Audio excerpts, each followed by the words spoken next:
नमस्कार विद्यार्थी मित्र हो. मागील तासिकेमध्ये आपण पेपर क्रमांक 9 DSE फर्स्ट मधील प्रकरण पहिले 1857चा उठाव अभ्यासायला सुरुवात केलेली होती. ज्यामध्ये आपण या 1857च्या उठावाची कारणे, त्याची पार्श्वभूमी, उठावाची व्याप्ती आणि या उठावाच्या संदर्भामध्ये जे काही वेगवेगळ्या प्रकारचे प्रसिद्ध असे लेखक, इतिहासकार होऊन गेले, अशांनी या उठावाच्या बाबतीमध्ये लिहिलेली ग्रंथसंपदा अभ्यासलेली होती. आज आपण या 1857च्या उठावाचे परिणाम अभ्यासणार आहोत.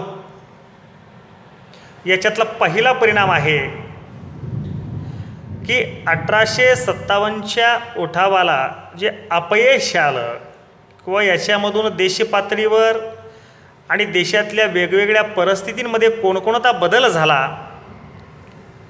याचा अभ्यास करायचा आहे. याच्यातलं पहिलं कारण आहे कंपनीच्या शासनाचा शेवट. म्हणजे इसवी सन 1600मध्ये इंग्लंडमधल्या व्यापाऱ्यांनी पौर्वात्य देशांमध्ये व्यापार करण्यासाठी जी काही ईस्ट इंडिया कंपनी स्थापलेली होती, त्या कंपनीनं आपल्या व्यापाराच्या माध्यमातून वेगवेगळ्या खंडांमधील वेगवेगळ्या देशांमध्ये आपली सत्ता स्थापन केली होती. हे आपण अभ्यासलेलं आहे. आणि ही जी काही कंपनीची सत्ता होती, ती या कंपनीच्या सत्तेच्या शासनाचा शेवट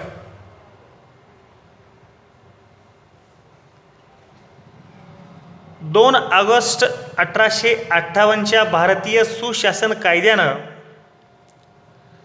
या ठिकाणची ईस्ट इंडिया कंपनीची सत्ता संपलेली होती आणि ब्रिटिश पार्लमेंटची सत्ता हिंदुस्थानवर सुरू झालेली होती. 1 नोव्हेंबरला खऱ्या अर्थानं याची अंमलबजावणी झालेली होती. कारण तत्कालीन इंग्लंडची राणी व्हिक्टोरियानं एक जाहीरनामा प्रसिद्ध केला होता. त्यानुसार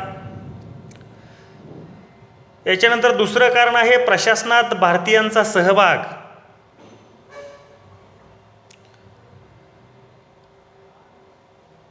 इसवी सन 1861मध्ये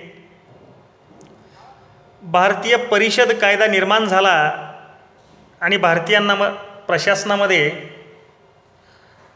सहभाग देण्याचं ठरवलं गेलं. त्यानंतरचा परिणाम आहे स्वातंत्र्य किंवा स्वातंत्र्याच्या आंदोलनास प्रेरणा.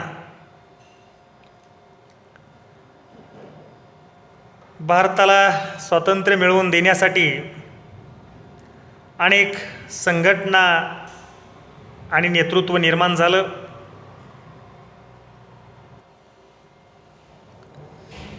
सैन्याची पुनर्रचना इसवी सन 1858च्या पील कमिशननं भारतीय सैन्य व्यवस्था देशामध्ये विखुरण्यास सांगितलं आणि मिश्रित सैन्य व्यवस्था केली गेली. भारतीय सेनेचं जात, धर्म, पंथ यानुसार विभाजन केलं गेलं. याच्यानंतरचा परिणाम आहे महाराणीचा जाहीरनामा. ब्रिटनची महाराणी व्हिक्टोरियानं 1 नोव्हेंबर 1858ला हा जाहीरनामा प्रसिद्ध केला आणि तो अलाहाबाद किंवा इलाहाबाद येथे लॉर्ड कॅनिंगनं वाचून दाखवला या जाहीरनाम्यानुसार ब्रिटिश राजसत्तेचे भारतीय जनता व संस्थानिक यांच्याशी भविष्यकालीन संबंध निश्चित करण्यात आले. याच्यानंतरचा परिणाम आहे मोगल राजवटीचा शेवट किंवा मुघल सत्तेची समाप्ती. शेवटचा जो मोगल बादशहा होता मोहम्मद शाह बहादूर शाह,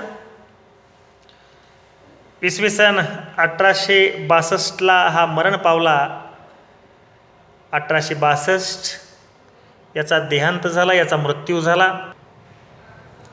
याच्यानंतर आहे दहशतवादी कृत्यांचा उदय. भारतातील जनता आणि इंग्रज यांच्यामध्ये शत्रुत्व व सूडबुद्धी निर्माण झालेली होती. त्यामुळं उमाजी नाईक असतील, वासुदेव बळवंत फडके ज्यांना आद्य क्रांतिकारक म्हणून सुद्धा संबोधलं जातं, सीताराम मद्रे असतील, गोपाळ साठे असतील, असे अनेक क्रांतिकारक उदयाला आले.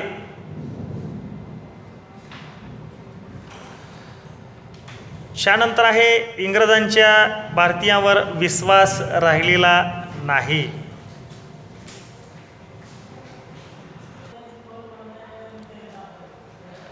« 1857च्या उठावाचा पुढचा परिणाम आहे फोडा आणि झोडा या धोरणाचा अवलंब. 1857च्या उठावामुळं इंग्रजांनी भारतातील बहुसंख्य असणाऱ्या हिंदू आणि आक्रमकाच्या स्वरूपामध्ये येथे स्थायी झालेल्या मुस्लिम समाजात फूट पाडली. इसवी सन 1906 मध्ये ढाक्याचे नवाब सलीमुल्ला खान यांच्या नेतृत्वाखाली मुस्लिम लीगची स्थापना करण्यात आली.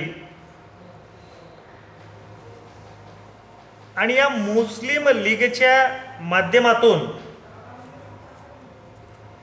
यांच्या नेतृत्वानं या ब्रिटिश सत्तेकडे मुस्लिमांना स्वतंत्र मतदारसंघ मिळावेत याच्यासाठी मागणी केली. आणि 1909च्या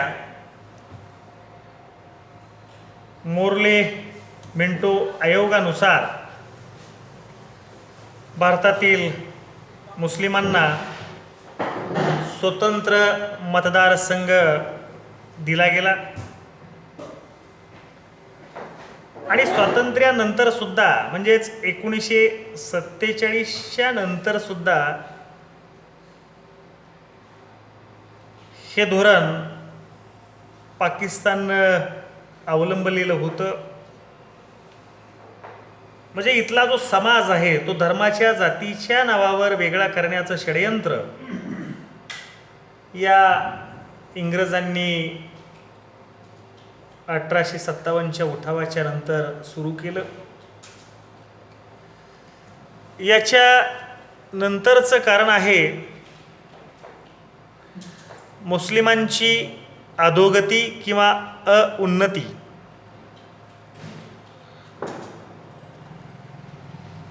याचं कारण असं की या कालामधील ज्या काही शैक्षणिक संस्था होत्या या संस्था खऱ्या अर्थानं इंग्रजी माध्यमाच्या आणि संस्कृत भाषेवर प्रभुत्व असणाऱ्या लोकांच्याच होत्या. आणि इस्लामची सत्ता या ठिकाणी संपल्यामुळं, पादशाही संपल्यामुळं जे काही मक्तब आणि मदरसे चालायचे त्यांनासुद्धा राज्य आश्रय राहिलेला नव्हता किंवा त्यांना अनुदान प्रक्रिया नव्हती.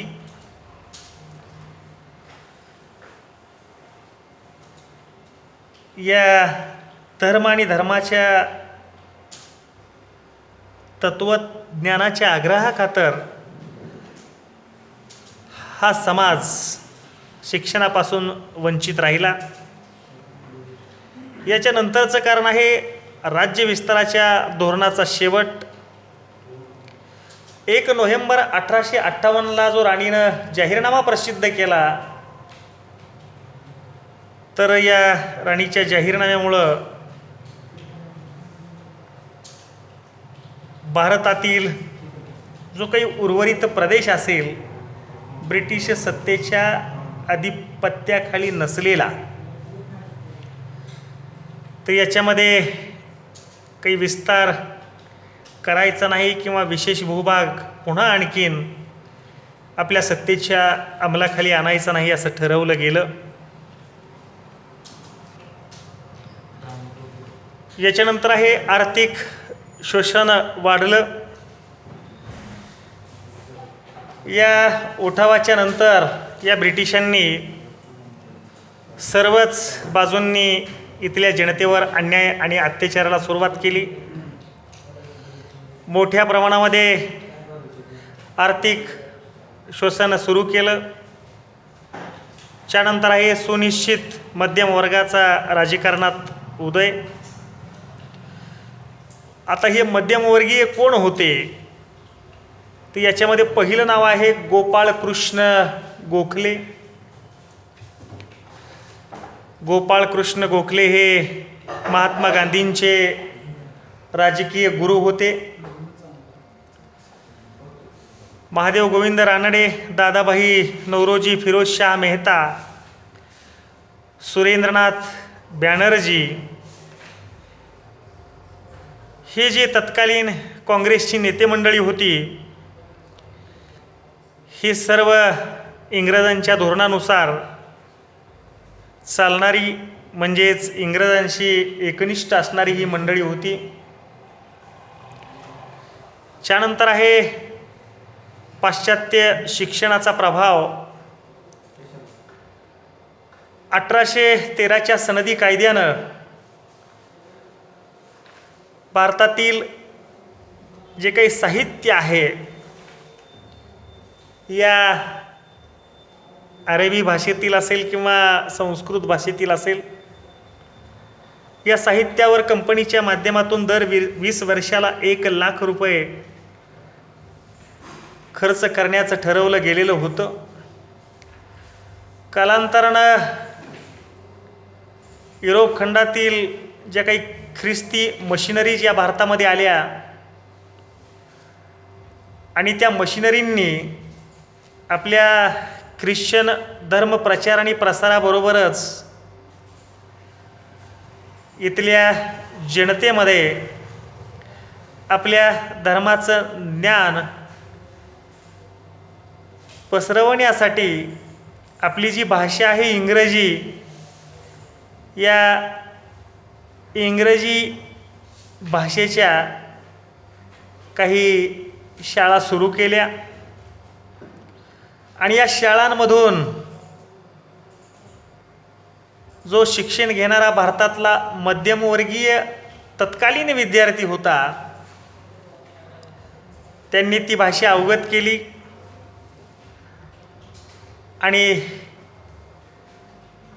युरोपातलं जे ज्ञान आहे, विज्ञान आहे, इतिहास आहे, कला आहे, या सगळ्या गोष्टींचं ज्ञान इंग्रजी भाषेमधून मिळवायला सुरुवात केली. आणि त्यांच्या तुलनेमध्ये आपण कुठे आहोत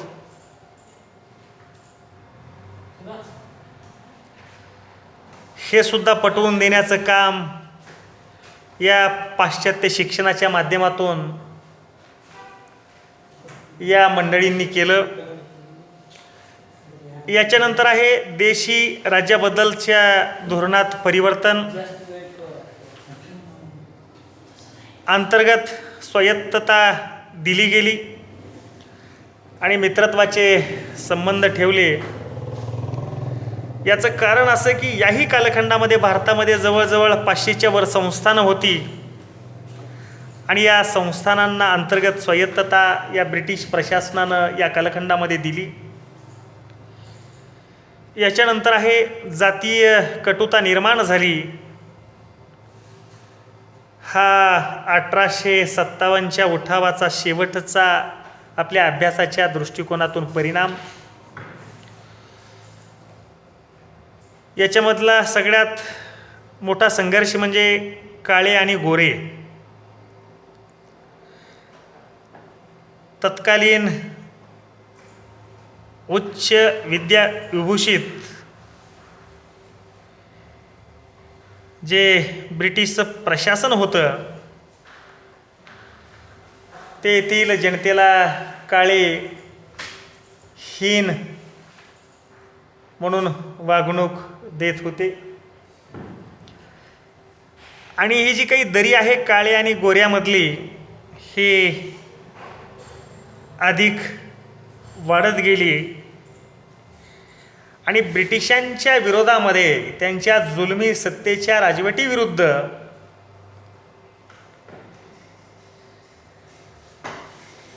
भारतीय जनतेने वेळोवेळी उठाव केले आणि याचीच परिणिती, याच संघर्षाचा शेवट 15 ऑगस्ट 1947 साली झाला आणि देशाला स्वातंत्र्य मिळालं. आज आपण याच ठिकाणी थांबतोय.